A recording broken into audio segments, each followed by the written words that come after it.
नमस्कार मित्रों, रेडियो मधुबन के कार्यक्रम में आपका स्वागत है। आज एक युक्ति के साथ।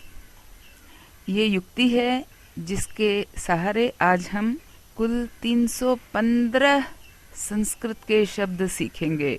हा हा। तो तैयार हो जाइए इस युक्ति को जानने के लिए।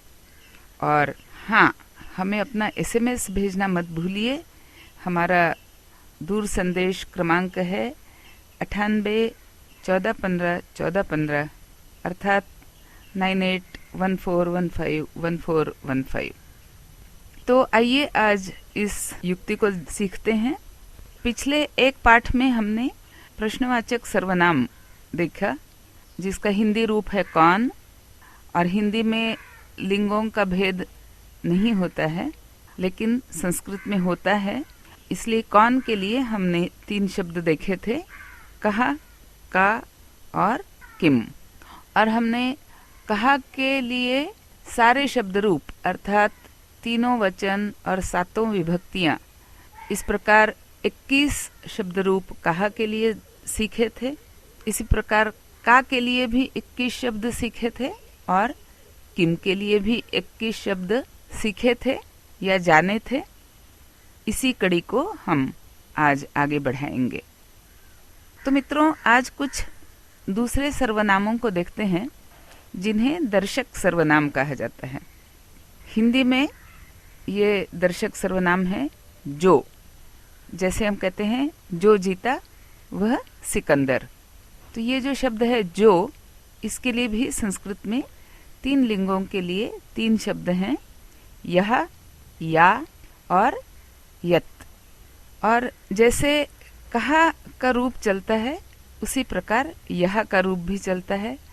जैसे का रूप चलेगा वैसे ही या का रूप चलेगा, और जैसे किम का रूप चलेगा उसी प्रकार यत का रूप भी चलेगा। तो सीख लिए कुछ और शब्द, इसका हम मिलान करके देखते हैं। जैसे हम कहेंगे कहा कौ के प्रथमा, उसी प्रकार यह, यौ, ये प्रथमा। कम कौ कान द्वितीया, तो यम, यौ, यान द्वितीया। केन काभ्याम कैः तृतीया, येन याभ्याम यैः तृतीया।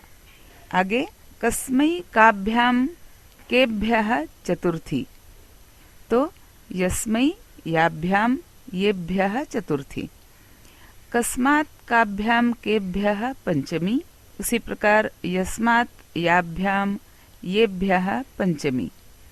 कस्य कयोः केशाम षष्ठी, उसी प्रकार यस्य, ययोः, येषाम षष्ठी। और यस्मिन्, ययोः, येषु सप्तमी, जैसा कि कस्मिन् कयोः केषु सप्तमी में हमने पढ़ा।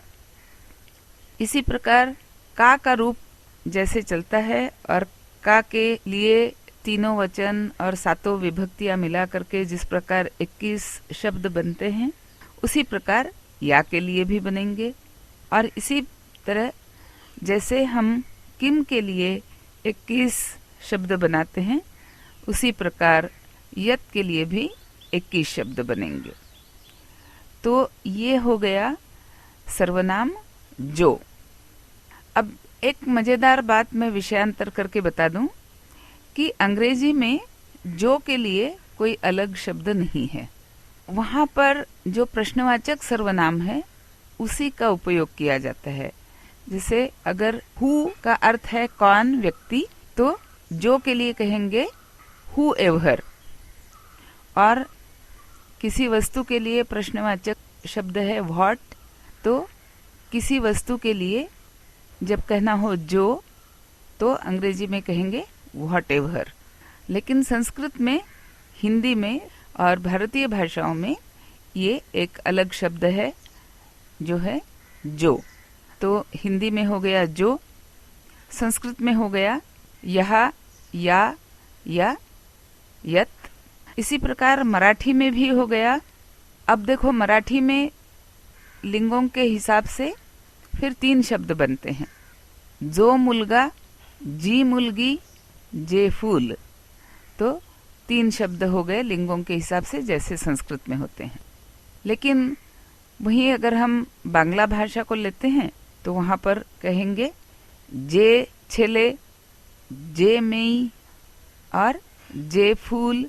तो वहां पर भी जे शब्द इकलौता है, जैसा कि हिंदी में जो शब्द इकलौता है। तो कभी कभी हम अपनी भारत की अलग अलग भाषाओं के व्याकरण की भी थोड़ी सी पहचान करते चलेंगे। और अब प्रश्न पूछा गया कहा बालकहा, तो उसका उत्तर भी बताना पड़ेगा। और उत्तर के लिए हमारे पास जो सर्वनाम है वो है या तो यह लड़का या वह लड़का। तो वह के लिए सहा बालकः या सा बालिका या तत् पुष्पम। इसी प्रकार यह के लिए एषः बालकः, लड़की के लिए एषा बालिका और फूल के लिए एतत् पुष्पम। तो यह लड़का या यह लड़की या यह फूल, तो यह और वह, इस प्रकार जैसे हिंदी में 2 शब्द हैं उसी प्रकार संस्कृत में भी सहा एषः, वह यह, वह लड़की यह लड़की, सा बालिका एषा बालिका, वह फूल यह फूल, तत्पुष्पम एतत् पुष्पम। और संस्कृत में यह के लिए एक शब्दों की जोड़ी और है कि यह लड़का के लिए हम कह सकते हैं अयम बालकः, यह लड़की इयम बालिका, और यह फूल तो एतत् पुष्पम की जगह हम कह सकते हैं इदम पुष्पम। तो अयम, इयम और इदम, ये जोड़ी भी यह शब्द के लिए संस्कृत में प्रयोग में आती है। तो देखा हमने जब सर्वनामों की बात की, प्रश्नवाचक सर्वनाम और दर्शक सर्वनाम, तो हमें संस्कृत भाषा में इतने सारे शब्द मिले, कहा, का, किम, यह, या, यत, सहा, सा, तत्, एषः, एषा, एतत् और अयम, इयम, इदम। और इन 15 शब्दों में से हर एक शब्द का फिर से विभक्ति के अनुसार और वचन के अनुसार 21 तरह के शब्द रूप होंगे। तो इस प्रकार हमारे संस्कृत के शब्द भंडार में 15 गुना 21 अर्थात 315 शब्दों की अपनी गठरी बना ली और देखा कि एक ही पाठ में ये सारे शब्द हम आसानी से सीख सकते हैं। इसीलिए मैंने पहले बताया था कि संस्कृत भाषा जो है वो मॉड्यूलर भाषा है, अर्थात वो एक रूपता की भाषा है। वो एक रूप में बंध करके कई शब्दों को हम सीख सकते हैं, ऐसी यह एक रूपता की भाषा है। तो हम अभिमान के साथ फिर से कहेंगे, सुनते रहिए रेडियो मधुबन, मुस्कुराते रहिए रेडियो मधुबन के साथ। नमस्कार।